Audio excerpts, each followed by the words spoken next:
It was indeed a bloody weekend across Nigeria, which left at least 102 people killed, including security personnel and suspected bandits. In Borno, Sokoto, Edo, and Katsina State. In Katsina State, 7 people were killed when armed bandits raided Magajinwado village between 11 p.m. and midnight on Friday. The attack was initially repelled by the Community Watch Corps and a vigilante security group to protecting local communities. However, as the corps members were evacuating the injured to hospital, they were ambushed by the same bandit in what appears to be a revenge attack, leaving that huge casualty figure. In Sokoto, in a remarkable display of community resilience, residents of Shagari Bumasa village reportedly killed 15 bandits in a prolonged gun battle lasting several hours. But in Borno, it was indeed a different story, as the bloodbath was done by Boko Haram insurgents who launched a deadly attack on Dara Jama, a community near Bama, killing 63 people, comprising 5 soldiers and approximately 58 civilians. Well, the weekend violence underscores the counting security challenges facing Nigeria and multiple regions across the country, from banditry and kidnapping in the north to insurgency in the northeast, court-related killings in the southwest and south-south, and kidnapping in the southeast, which all has significantly heightened the insecurity crisis in the country and added to the growing call for the creation of state police, and also hence a need for us to talk about it on this awesome edition of Dialogue. We're talking about the growing insecurity and a call for the creation of state police. And that's what we're having as a major discourse today on Dialogue. We're talking about the issue of the growing insecurity in the country and the recent call for the creation of state police. And to truly help us talk about this is indeed an elder statesman and somebody that's indeed pained by the recent development, especially as it concerns insecurity in the country, and someone that indeed has also had great knowledge as it concerns the security architecture of the state and the country. And I'm talking of no other person but Chief Olori Magege. This will be the first time he's joining us on this lovely platform. Good morning and welcome to the show, sir. Good morning, good morning, good morning. Well, anyway, it's one of sadness. Yeah. That we faced during the weekend. And we want to, first of all, pay our condolences to those families that lost their loved one. Our thoughts and our prayers are still with you as you go through this trying period. Indeed. But as much as you've said that, I'm really also pained that we are here at this critical point after spending so much. For example, we spent about 1.38 trillion in 2023 on defense. We spent 1.647 trillion in 2024 on defense, and we spent a whopping 3.64 trillion. We budgeted that for defense, and I know a huge chunk of that has already gone into the security architecture. But here we are, still not winning the battle against insecurity. What do you feel we're doing wrong? Thank you, Mike. We lack the political will to solve this problem. Political will. Political will. Banditry was alien to Nigeria. Chief Alhaji Baraje, an APC chieftain in Kwara State, had said about 2-3 years ago that banditry was imported into Nigeria by the late President Buhari. And various platforms, this had been emphasized and re-emphasized and re-emphasized. If we are going to address banditry, we must begin from there. Okay. How did bandits come to stay in Nigeria? Who brought them? You recall Buhari government gave Miyetti Allah, Yeah. 100 billion naira. 100 billion naira, Miyetti Allah. And in the various publications being made, that Miyetti Allah facilitated the importation of bandits into Nigeria. Otherwise, 100 billion naira given to Miyetti Allah. For what? Was Miyetti Allah given a contract to construct a road, to construct an airport? How come they were given 100 billion naira? What for? As what for? What for? It's also said severally that El-Rufai, then governor of Kaduna State, was paying bandits to keep the peace in Kaduna State. Incidentally and unfortunately, El-Rufai has been loud in the press this past 1 week that federal government had been paying bandits to keep the peace. Then that leaves a lot of questions to be answered. How come you are paying them? Means you know them. If you know them, why are you not dealing with them? The first responsibility of government is life and security of the people. So, when I said first thing first, let's find out what brought banditry into Nigeria, who brought banditry into Nigeria, and from there we move on. That will serve as a learning thing, and also will serve as a deterrent for a future reoccurrence of this kind of situation. Okay, now, as much as you've traced the recent uptick in violence to lack of political will, I want us to also look at another major one that was highlighted on Sunday. Now, we do know that the Northern Elite Nationality, a Northern group, forum called on President Bola Ahmed Tinubu just on Sunday, that you also think of changing the service chiefs. They feel the security architecture has worsened because of lack of leadership on that ground also. So I'm not forced to ask you. Undermining you feel strongly that the political will is not there.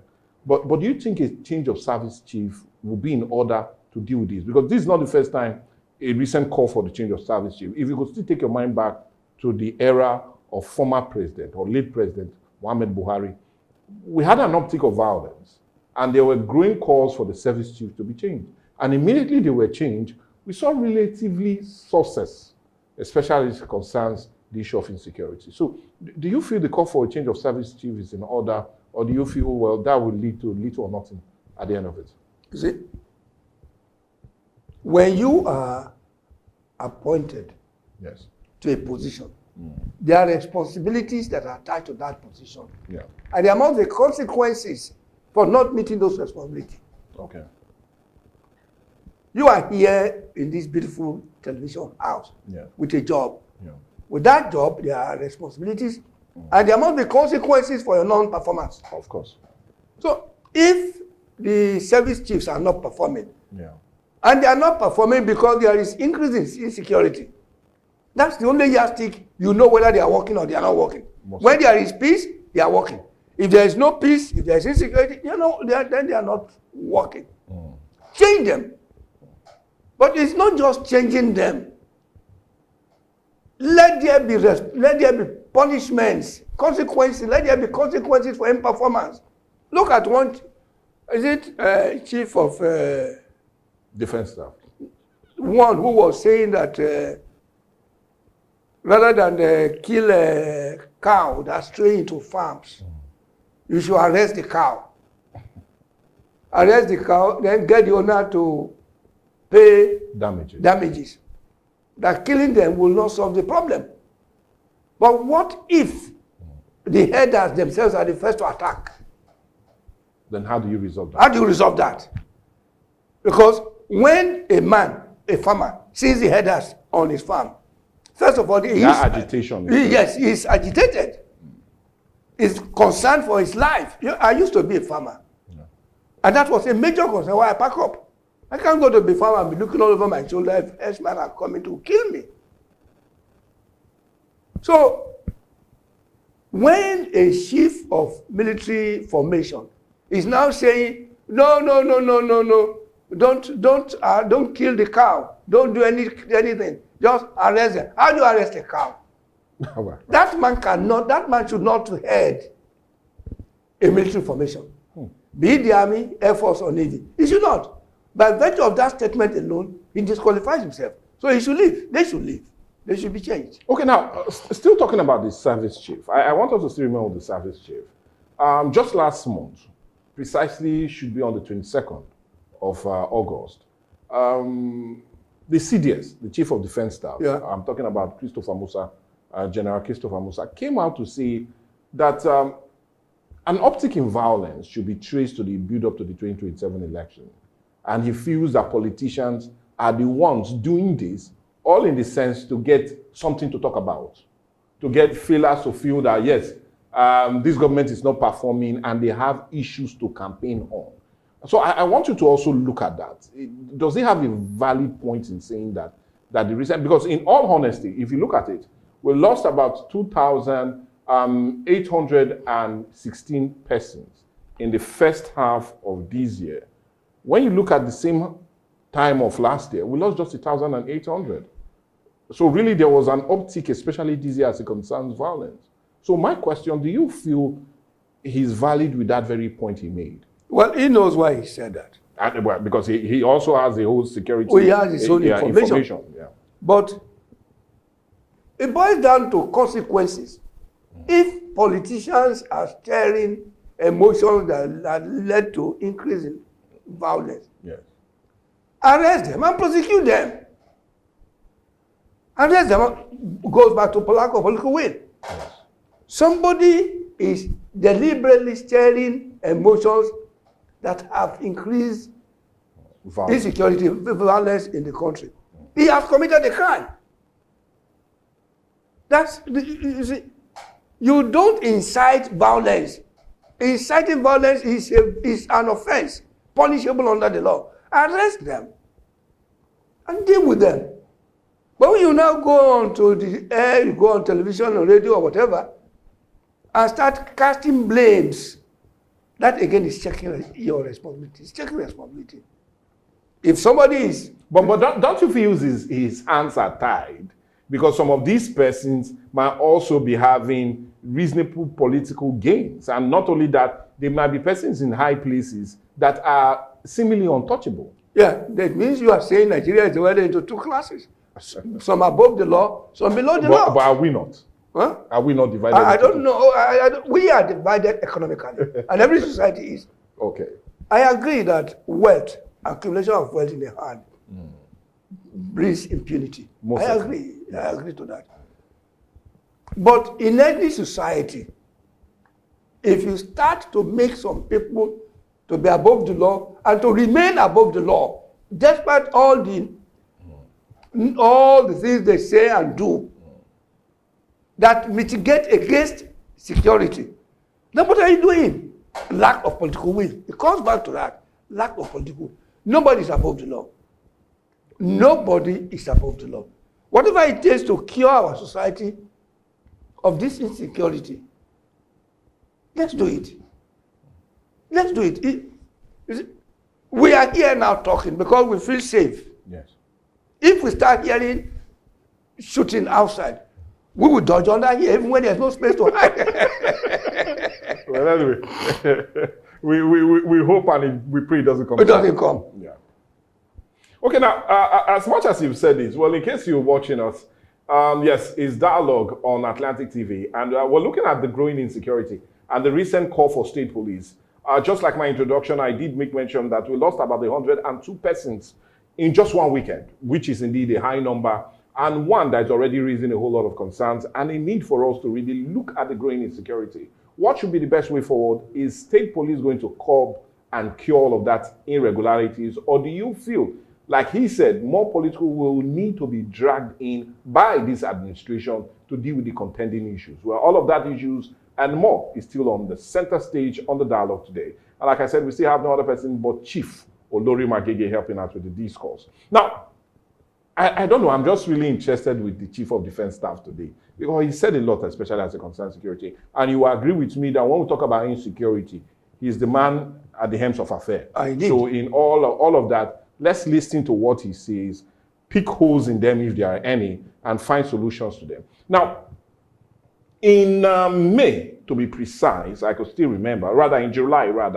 in Ibadan, while speaking at the second distinguished personnel lecture hosted by TechFund at the Great University of Ibadan, the chief of the defense staff also said something that was a bit interesting. He talked about the proliferation of small arms, and he said our porous borders are a reason we're having heightened insecurity. And even made mention of us having almost 200 million of such small arms scattered around the country. On the mining, we have about 1,000 of such around the continent, but almost 40% of that is in Nigeria. But I want us to leave not just the small arms, but come to the issue of the porous border. Because just last week also, President Bola Ahmed Tinubu, while the visit of some northern governors from the northeast paid him a visit, a courtesy visit, he also made mention of the porous border. But my next question now is, the porous border has always been a challenge. Even then of former President Muhammadu Buhari, our porous border has always been the reason we have bandit attack. They come into our porous border, do the attack, and sometimes retreat, either to Chad or Niger. So my question is, why is this border looking so much of a problem that we're not able to man those porous borders? Why is it that there's no solution in dealing with the issue of our porous border? And how much of a challenge has that been as a concern? Big challenge. Yeah. There is Hausa in Niger. Yes. There is Hausa in Nigeria. Most certainly. They move across the boundaries. And when you talk of a boundary that is not demarcated, it's just a line.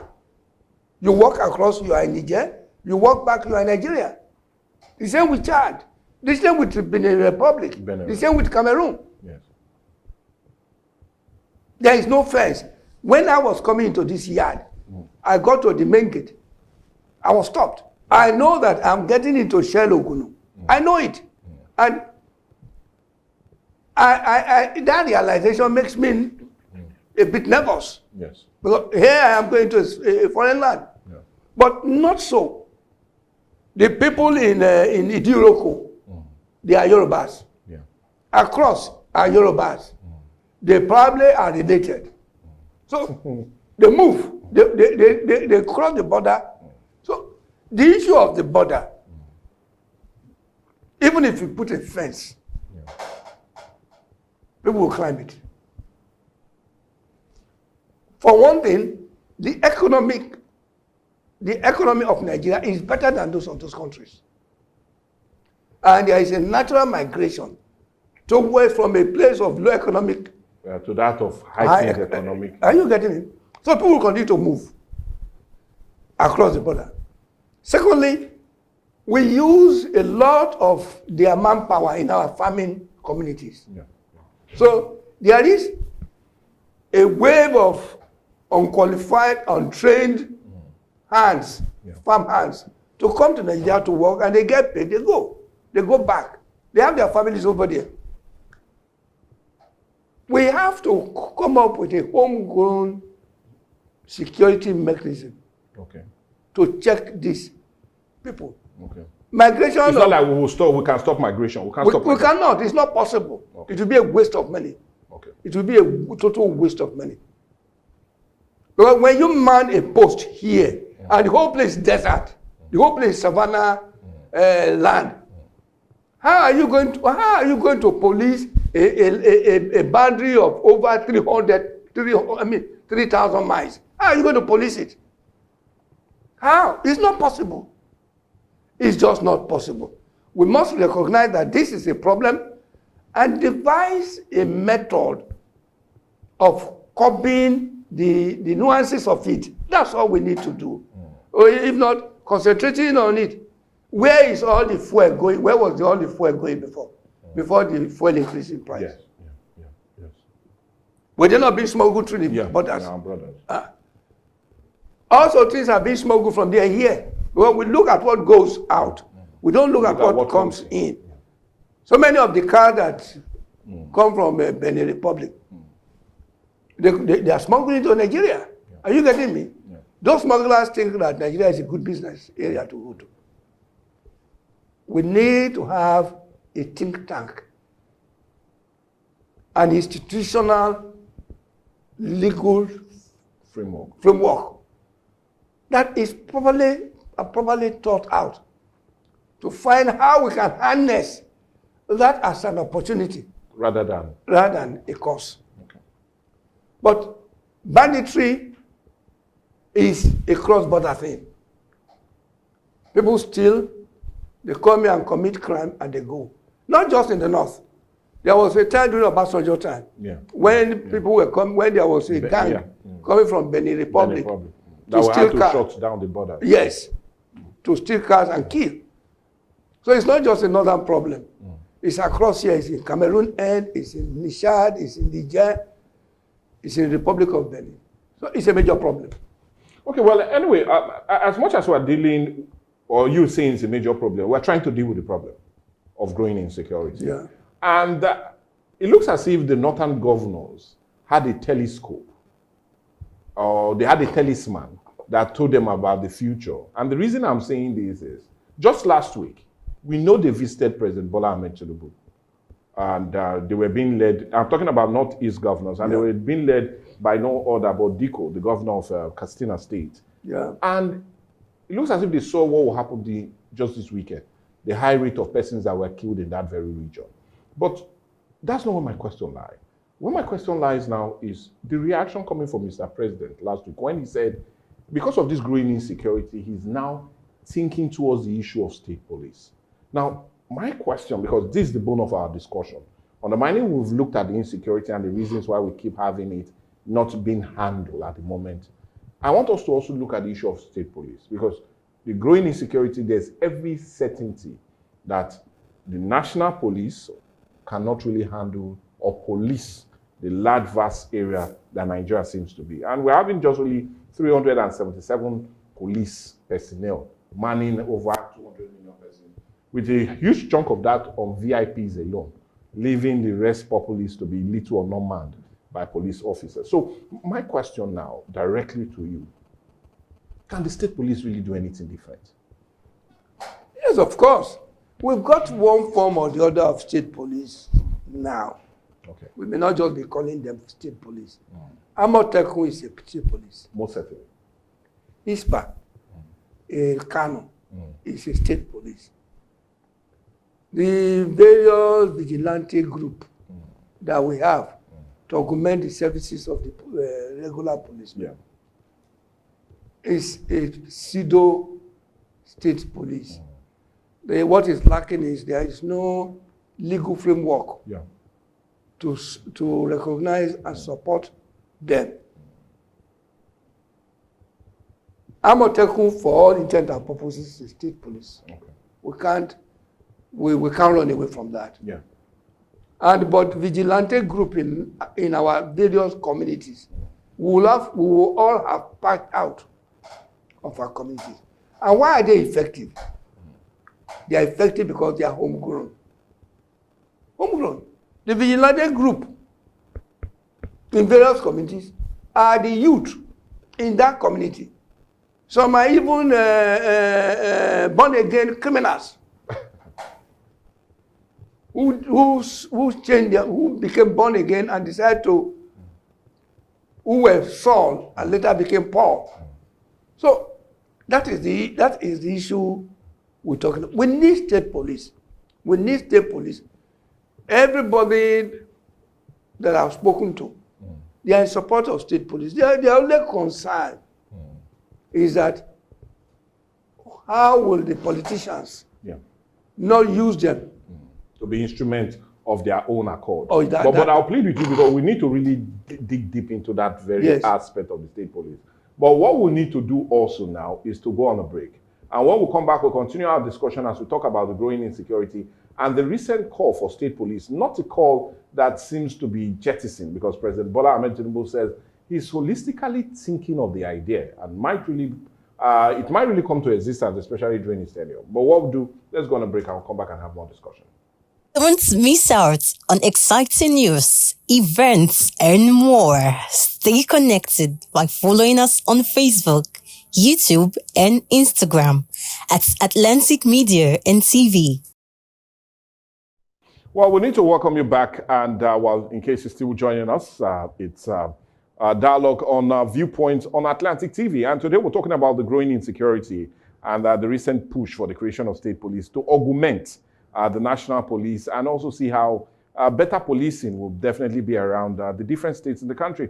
You totally agree with me that the cry seems to be loudest now, and there's every reason for that cry to be, especially with my introduction saying that we lost 102 persons just during the weekend, and is one that is putting a whole lot of agitation and fears, especially on the minds of Nigerians. But anyway, we're not scared talking about the issues, hence we'll always do so on a dialogue on Atlantic TV. Now, yes, like you also do know, I still have our guests right here. We're talking of no other person but Chief Olori Magege, giving us an insight on what we need to do. Yeah, we talked about the issue of the creation of state police, and I want us to still continue there. Now, when they paid him that courtesy visit, I'm talking about the Northeast governors just last week, he talked that he's really thinking holistically into the idea of the creation of state police. And with our own knowledge, we also do know that in February of 2024, the federal government set up a framework to help to see how they can, rather a committee to help study the framework for the creation of these state police. But my next question is, yes, we've had issues in the past as it concerns national police. Yeah, one thing that many Nigerians are saying is the issue of poor funding. Let's look at that, because that's also a major problem. With our own immediate investigation right here on Dialogue on Atlantic TV, we found out that each police station gets a quarterly 45,000 naira inquest. And what we mean by inquest, we're talking about monies for operational cost for each station, which is greatly inadequate. And we also do know that if these state police are being created, it will now be manned not by the federal government, but by the different state governments.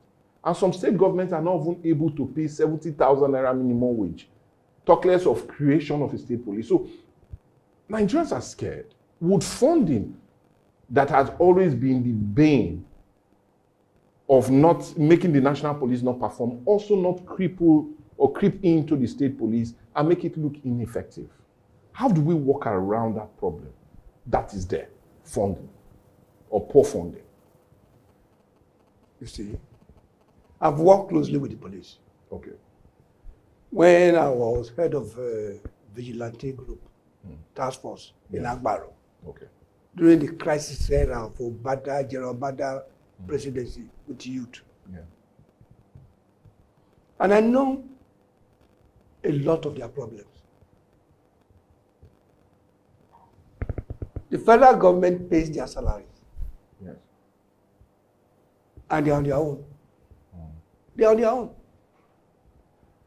That is why it has been impossible for any government to deal with the issue of bail, money for bail, 20 naira on the road. Sorry, now it's about 200 naira. Oh, it's 200 naira now. 200 naira on the road. Has been alleged though. I mean, they're all allegations. They're all allegations. They're They're all allegations. I agree, they're all allegations. But we think that that money goes into the pocket of the officers. No, they use that to buy fuel. Now for the 5,000 naira a month for a Operational cost. for a division. Would that buy fuel for a day? For all the operational vehicles? We do not. So they must work. And how do they work? They work with the public support, public funding. Let's use that word. The public funding. Well, I like the way you and we have to be creative. way puts public funding. It's public funding of the the police. The 200 naira, okay. You see, you go to the police station, they say you want to make a statement, bring 100 naira, 200 naira for paper, 300 naira for biro, because those things are not provided for them. And are they going to use their own money to buy them? No. So public must fund. You need the services, you pay for the services. Well, it's when you are hurt by a criminal that you go to the police. You don't go to the police just for friendly visit. No. So you go there for their services and you pay in whatever form. In whatever form is public funding. And we can't run away from that. Yeah. You run away from that, you deceive yourself. Secondly, it's always on the air when the state buys them vehicles. The state buys them vehicles. Yes. Security fund, the security vote that we hear all the time governors have, local government. That is not accounted for through the... Who takes all? It's the police that takes all. It's the police that take all. We know that. There must be allocation for all these security apparatus. In the state budget, there must be. I remember there was a commissioner of police in one state, I think Ondo State, long time ago, who was complaining bitterly that state was very stingy with resources, and they should come to Delta State and see how government takes care of their security apparatus. That indicates clearly that the state is deeply involved with the funding of the security apparatus. So, creation of police, state police, will not necessarily be a financial encumbrance on the state. Okay, because they're already doing the states are not alien to the issue. Yeah, they're already doing it. They're already doing it. It's just a matter that they will expand. They will expand it, and maybe again we'll expand public funding. Maybe we'll legitimize public funding. If police is to charge for their services, for them to perform, for heaven's sake, let's do that. Because we are bothered by insecurity. Yeah. In my town, Agbaru, every compound pays 2,000 naira every year for security. Yeah. That's a levy. If you don't pay, you are in a problem. It's to fund against security apparatus of the community. Yeah. So, security can't be free. Yeah. And when there is a problem, we find a way to help to solve the problem. You won't believe that some of those VIPs who have policemen with them, you buy uniform, you buy weapons, particularly bullets, for them. If you are going to get a total security from them, you buy these things for them. Rather than waiting for allocation from the regular services. So in all you are saying, you feel the states can be able to fund them? The state can do it. The federal government is not. How much is federal government funding?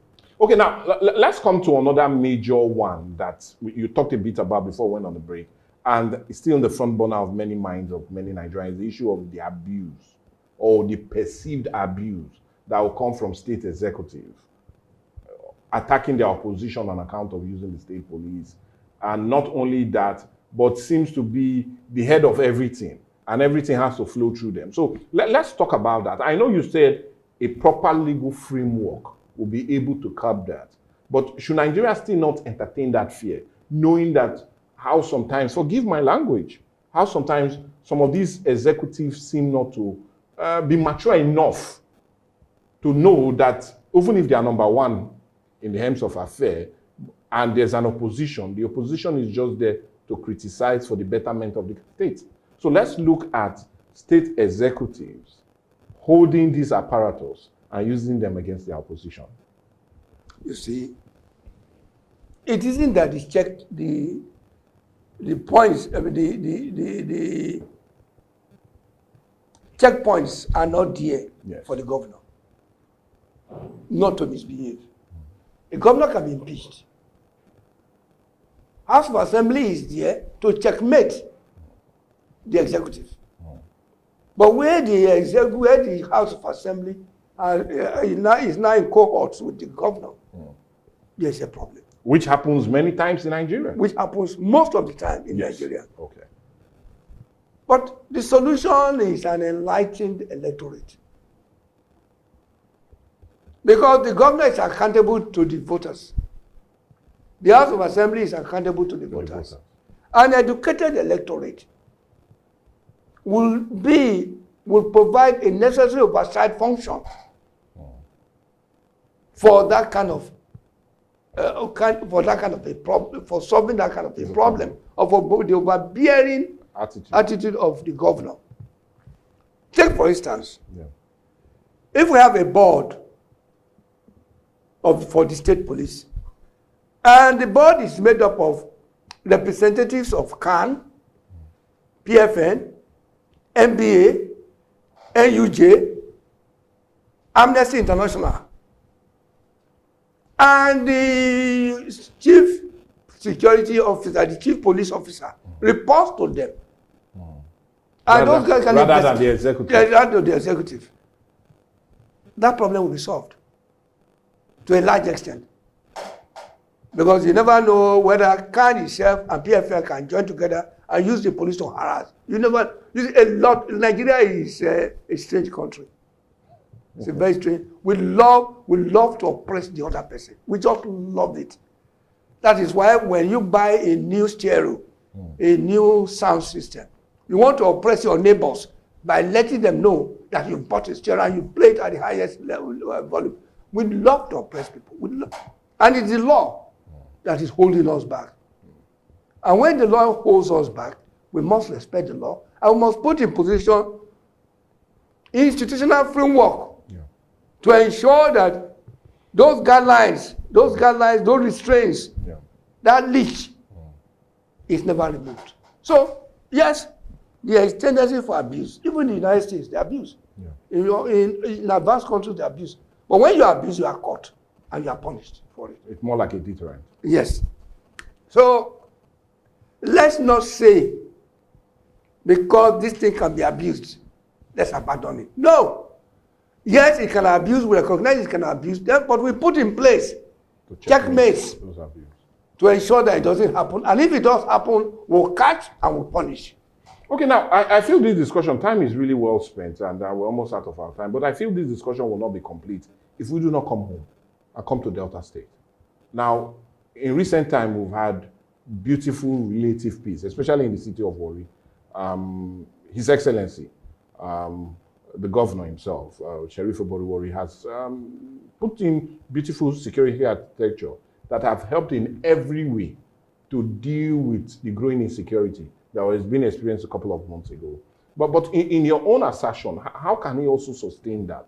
That we are now, because we are now in the Ember Month, and you do know what the Ember Month means for a whole lot of Nigerians.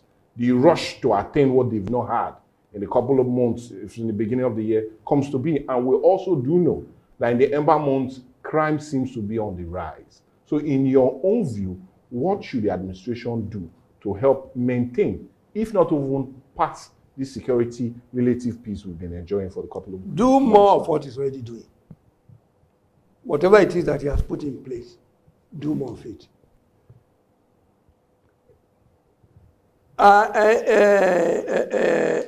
A catalyst for crime is poverty. Of course. Let's find a way to ameliorate this economic hardship that we're going in now. You talk of 5% tax on fuel. This is the wrong time to do that. Yes. Bola Tinubu must be told, Mr. President, must be told that this is the wrong time to impose that kind of tax. People are already, they finished all the belting of their stomach. And you are saying, 30 more times. What is it to try? They should break their bones. Like I said, poverty is a catalyst for crime. Let's find ways to cushion the effect of this economic bite. People are already 001. They eat only dinner. And the quality of the dinner is going down. Through various palliatives, through creation of job, even if it is temporary job. Cleaning of the streets, for instance, is a job. If it is 2,000 or 3,000 a day, somebody can do that. to feed himself or his family. Create those kind of jobs. But most importantly, let's not stop delivering the message of hope. You may be having difficulties today, but if you believe that tomorrow will be better, the difficulties of the day become far more bearable. Yeah. Let's continue to deliver a message of hope. This will cushion the effect of this insecurity. Yes, insecurity has always been there. Even during the time of Jesus, there were thieves. Even when Christ was crucified, armed robbers were crucified by him. That's to tell you that crime is not new. A society that determines by itself that enough is enough. They mandate the government, and the government will listen. If the government does not listen, then they change the government. Sheriff Oberewo is doing a very good job. I cannot stop this conversation without praising him. Of course, I'm the first to say he's my boss. I agree he's my boss, but that's not the reason. Yeah. It's obvious, even to the blind man, that Sheriff is doing a very, very, very, very good job.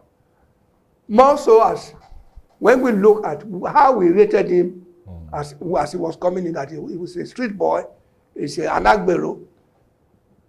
I think we should pass a law that henceforth only agberos should be our governor. Well, anyway, I hope that law will not come to the media and people like us will lose our job because we are not agberos. But anyway, but irrespective of that, on that very funny note, I feel we've come to the end of this discussion.